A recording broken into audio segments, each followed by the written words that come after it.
bonjour à tous. Aujourd'hui, dimanche 6 novembre. Eh oui, dimanche 6 novembre. Que se passe-t-il? Eh bien, nous sommes au-dessus de la Murray River. Eh oui, le beau bateau à roues. Fabuleux, la Murray River, donc qui est, bien sûr, la frontière, entre guillemets, entre le New South Wales et le Victoria. Eh oui, on va rentrer dans le Victoria. Eh oui, d'ici quelques mètres, bien sûr. Alors, salut à tous. Eh bien, le Victoria. Victoria, bien sûr. Alors, la Murray River, je ne vais pas trop vous en parler. Laure vous en a parlé dans les comptes rendus et dans le compte rendu d'hier. Donc, je ne m'étale pas sur la Murray River. Oui, le Victoria. Bon, tout d'abord, bien sûr, il tient son nom de la reine Victoria, bien sûr. Un État qui a été créé en 1851. Donc, avant, ça faisait partie du New South Wales. Et donc, le Victoria a ce statut d'État en 1851. Et donc avec pour capitale bien sûr Melbourne, et en 1901, eh bien, la capitale de l'Australie c'était Melbourne. Et oui, Melbourne qui a conservé ce titre de capitale de l'Australie jusqu'en 1927 où les pouvoirs ont été transférés à Canberra.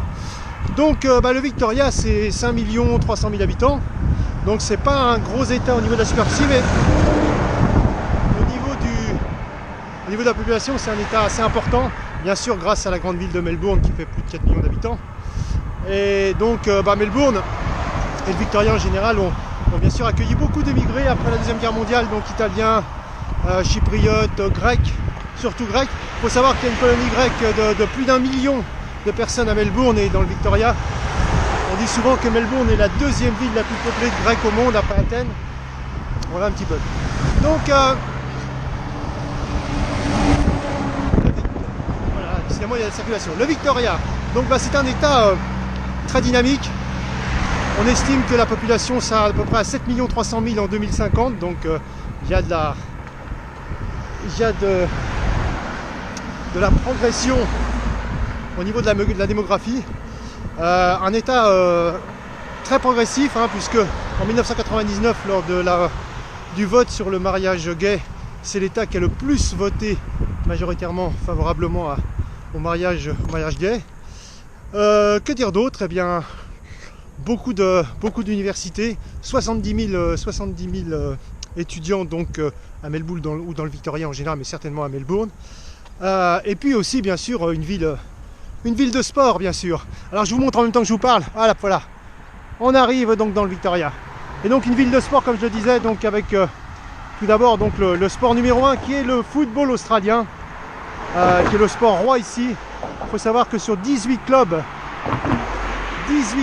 professionnels, il y en a 10 qui sont dans le Victoria, et donc c'est pas rien.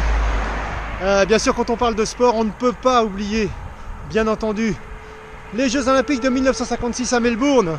Et oui, et puis en tant que Français, on peut encore moins oublier ça, puisque c'est notre seul champion olympique que nous avons eu dans le marathon, Alain Mimoun, en 1956, bien sûr. Autre sport, donc bien en 2006, Melbourne a accueilli les Jeux du Commonwealth. Et puis il y a deux autres événements majeurs, bien sûr, en sport. Tout d'abord, le tournoi de tennis de Melbourne, bien sûr, l'Open d'Australie, qui est vraiment une institution, et le Grand Prix de Melbourne de Formule 1. Donc voilà un petit peu pour cette histoire du Victoria. Sur ce, je vais continuer ma route, et donc on rentre bien sûr dans la ville de Mildura, qui est une ville complètement au nord du Victoria. Donc le Victoria il s'étend, je veux dire, de Melbourne jusqu'à Mildura. Il y a deux climats, un climat tempéré qui est bien sûr au sud, sur la côte Melbourne, et un climat semi-aride où nous sommes donc à Mildura, où il peut faire très très chaud l'été avec des vents bouillants. Alors qu'à Melbourne, et on l'a vu il y a quelques années quand nous sommes passés avec Laure, il peut y avoir des écarts de température l'été absolument incroyables. Vous pouvez avoir 20-25 degrés d'écart dans la journée.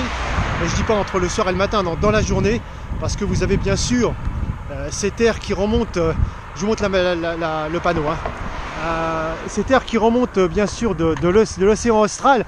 Alors, vous allez me dire pourquoi on dit l'océan austral?